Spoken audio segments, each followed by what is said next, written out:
Alam nyo, mahirap talaga maging isang tao. Alam nyo kung bakit?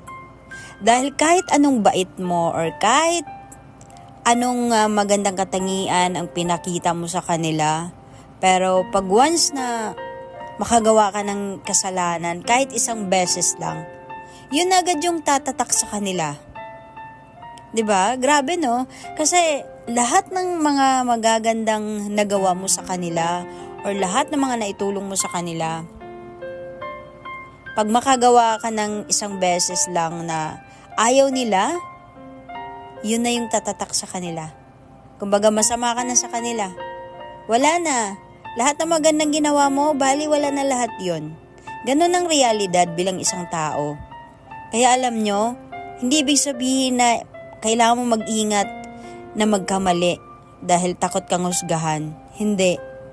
Pabayaan mo silang mag-isip kung ano-ano sa'yo. Pero ang mahalaga talaga, alam mo sa sarili mo. 'Di ba? Yung ginagawa mo ay tama ba or mali. Yun ang mahalaga.